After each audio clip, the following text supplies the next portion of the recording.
คนบ่เคยสร้างวัดก็บ่ฮู้ดอกว่าขั้นตอนการสร้างวัดเฮ็ดแบบใดคนบ่เคยสร้างวัดแต่ว่าถ้าไปวัดใดเนี่ยคือบ่เฮ็ดอันนั้นแน่คือบ่เฮ็ดอันนี้แน่อุ้ยมองนั้นก็บ่ใส่มองนี้ก็บ่ใส่น่าสิจังซั่นเนาะน่าสิจังซี่เนาะคนบ่เคยสร้างวัดบ่รู้ดอกว่าเริ่มต้นแรกตั้งแต่ไปหาซื้อที่ดินได้ชื่อที่ดินได้ตั้งแต่เขาสิ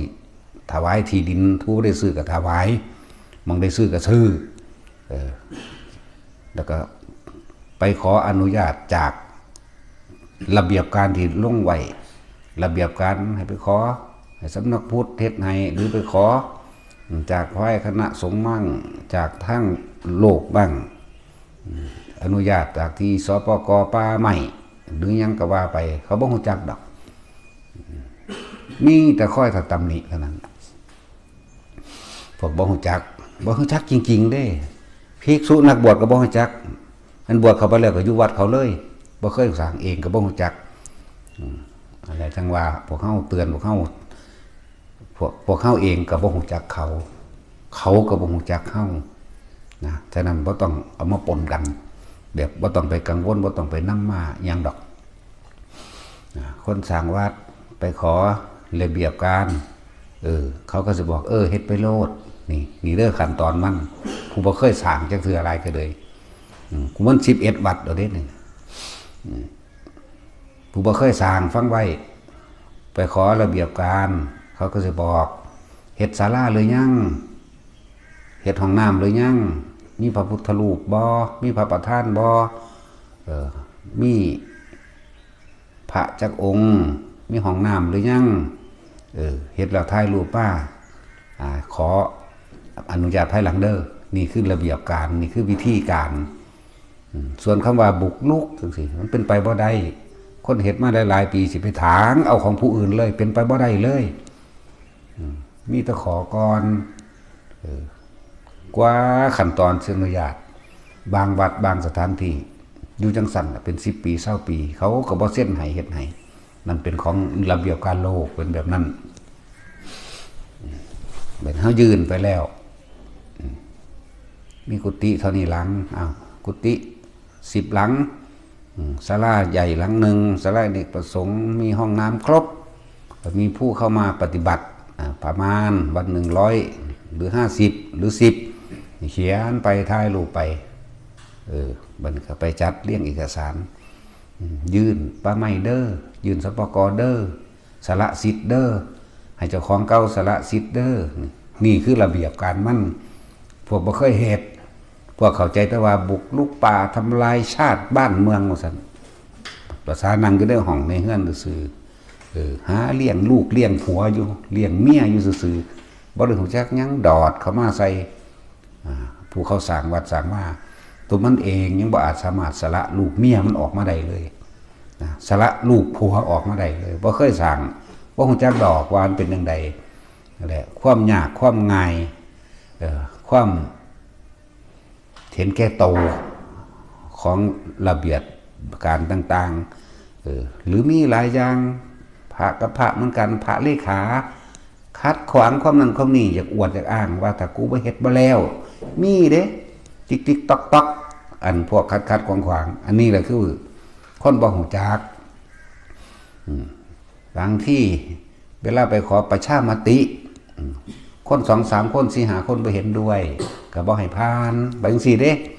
มันมีหลายอันคือหยังนี้เด้อันพวกบ่ฮู้จักหยังนั้นค่อยจอบแต่จับผิดนะจับผิดผู้เขาสร้างว่าถ้าบุกลุกตัวเองนั่นน่ะเคยสร้างบ้านเองบ่ต้องมีที่ดินเป็นเจ้าของซะก่อนบ่มีก็ซื้อเอาตัว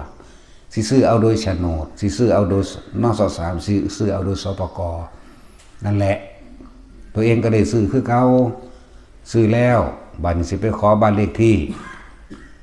ไปขอระเบียบการเขาก็บอกเฮ็ดแล้วซะก่อนมีห้องน้ำบ่นี่มีห้องน้ำบ่มีห้องน้ำแม่นสิไปขอหม้อไฟก็คือกันเดินสายไปก่อนเด้อ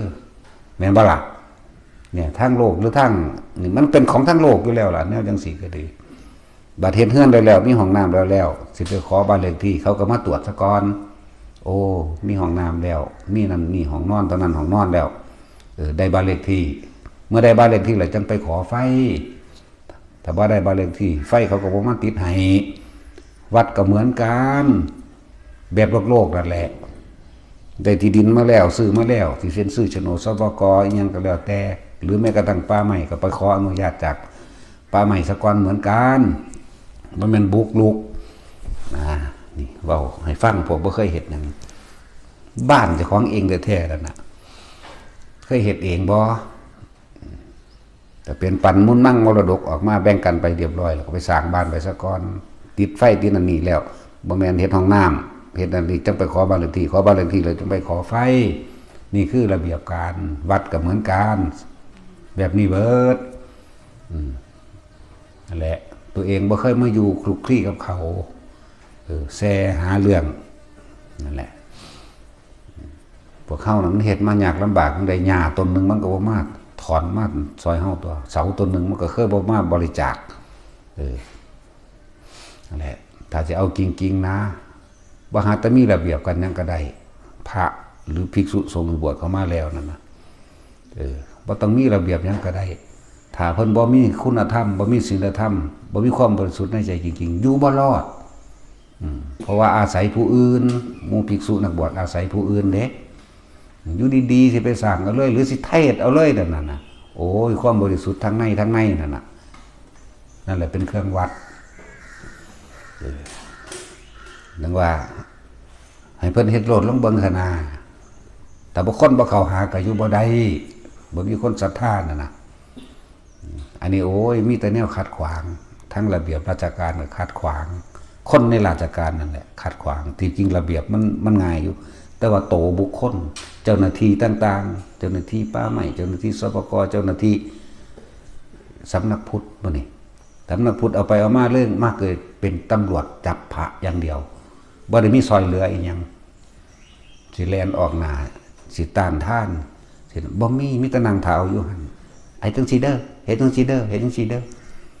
แล้วก็มีการขัดขวางตุกติกกันอยู่ทั้งในพร้อมพระกับพ่อพระคือกันตุกติกนี่คือสิ่งที่พวกเขาหูเห็นมาบ่ได้ง่ายนะแล้วก็บ่ได้ยากนั่นแหละนี่คือพวกบ่ฮู้จักหยังเวลาเห็นนั่นเวลาบัดนี้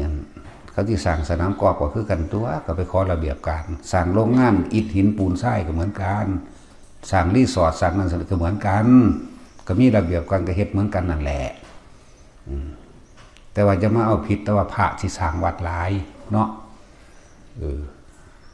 สร้างรีสอร์ทสร้างบ้านนอกดาวอย่างต่างๆอยู่ตามภูเขานั่นห่างเยอะแยะห่างยิ่งกว่าวัดอีก